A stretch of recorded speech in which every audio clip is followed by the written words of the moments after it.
तो अस्सलाम वालेकुम दोस्तों, कैसे हैं आप? Welcome back to another video guys. आज की इस वाली वीडियो में मैं कंपेयर करने जा रहा हूँ दो माइनक्राफ्ट के मैं कंपेयर करने वाला हूँ एक लॉन्चर के दरमियान और एक क्लाइंट के दरमियान।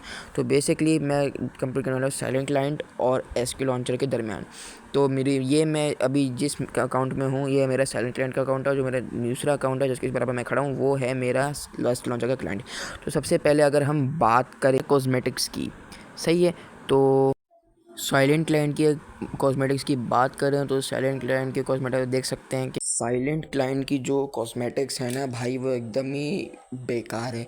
क्योंकि अगर आप देखें तो भाई यहाँ पे 3-3 ढाई डॉलर्स, $1.5 की कॉस्मेटिक्स हैं। हालांकि केप्स यहाँ पे अच्छी हैं, कस्टम केप्स हैं, सब कस्टम कॉस्मेटिक्स हैं, मगर आप देख सकते हो कि सब कितनी महंगी हैं भाई, डॉलर में। भाई इंतहाई कोई मतलब क्या कहूँ मैं।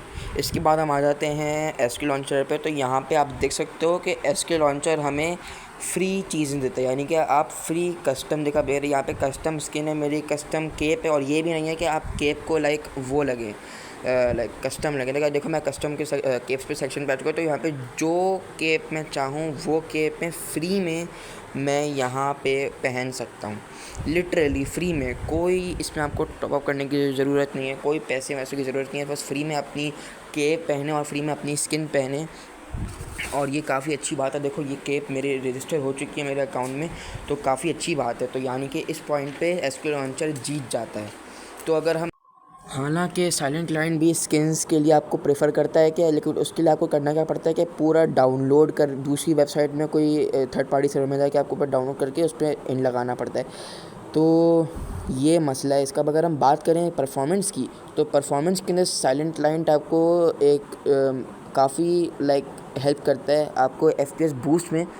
उसके अंदर ऑप्शन होता है, अभी देखो अभी ये लॉबी के अंदर, मेन लॉबी के अंदर मेरी 14 से 12 एफपीएस आ रही है, सही है। अब अगर मैं आ जाता हूँ बेड वॉर्स की लॉबी में, जब जो मेन लॉबी होती है बेड वॉर्स की, उसके अंदर जो मेरी एफपीएस आ रही है वो 20 से लेके 40 तक आ रही है। तो अगर हम एसक्यू लॉन्चर की बात करें तो एसक्यू लॉन्चर के अंदर मेन लॉबी के अंदर एफपीएस आ रही है सिर्फ 7 से 2 7-10 एफपीएस आ रही है, यानी कि इवन 12-13 एफपीएस भी नहीं आ रही है, 7-6-10 ऐसी आ रही है। लेकिन अगर हम बात करें लॉबी के अंदर बेड वॉर्स की मेन लॉबी की बात करें, तो बेड वॉर्स की मेन लॉबी के अंदर एसक्यू लॉन्चर आप के अंदर, इसके अंदर भी आपको सिर्फ 15-16 एफपीएस मिल रही है। अगर आप इसमें भी आते हैं तो सिर्फ 15-16 एफपीएस ओनली, क्योंकि एसक्यू लॉन्चर जो है वो आपको मॉड देता है, सेटिंग देता है कि जिसके अंदर आप अपनी एफपीएस को एडवांस लो ग्राफिक्स मोड पर चला सकते हैं, एडवांस एफपीएस बूस्ट। अब इसके बगैर हम देखते हैं,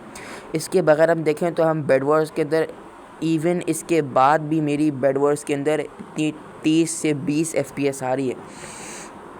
हालांकि अगर हम वहीं पे 30 से 20 एफपीएस आ रही है, उसके बाद अगर मैं ये ऑन करूं तो इनके बाद भी मेरे पास 40 एफपीएस तक मैक्सिमम जा रही है। ये कितनी अच्छी, ऑलमोस्ट 60 एफपीएस तक जा रही है। लेकिन वहीं पर अगर हम बात करें एसक्यू लॉन्चर की, तो एसक्यू लॉन्चर की मेनली 11-12-13 एफपीएस आ रही है। ऐसी इतनी ख़राब एफपीएस आ रही है, हालांकि मेरा रेंडर डिस्टेंस बहुत कम है, बहुत कम है। 3 रेंडर डिस्टेंस है, 3 है यहाँ पे, 2 है मुझे पता नहीं, मगर बहुत कम रेंडर डिस्टेंस है। उसके बाद भी सिर्फ 20-25 एफपीएस आ रही है, इतनी कम। आप लोग देख सकते हो। अभी मैं थोड़ा सा खेल के देखता हूँ तो डायमंड पे पहुँचते हैं, मगर उससे पहले ही चलो चलो चलो चलो चलो चलो चलो चलो चलो चलो चलो चलो चलो चलो चलो चलो भाई साहब, गिर गया मैं। मगर खैर ये थी साइलेंट क्लाइंट। और साइलेंट क्लाइंट बेसिकली आपको ज़्यादा अच्छी परफॉर्मेंस देता है बनिस्बत एसक्यू लॉन्चर के। लेकिन खैर ये तो एक अनफेयर कंपैरिजन है, क्योंकि ये एक क्लाइंट और एक लॉन्चर के कंपैरिजन है। तो अगली वीडियो के अंदर मैं 2 लॉन्चर्स के दरमियान कंपैरिजन करूँगा, एक लेगेसी लॉन्चर और दोनों एसक्यू लॉन्चर, और दोनों ही क्रैक्ड लॉन्चर हैं। तो गाइस आप लोग ये देख सकते हैं। तो चलिए बाद में मिलते हैं एंड अल्लाह हाफिज़। एक को रश कर रहा है, इससे पहले मैं इसको उड़ा दूँ। अल्लाह हाफिज़। बू।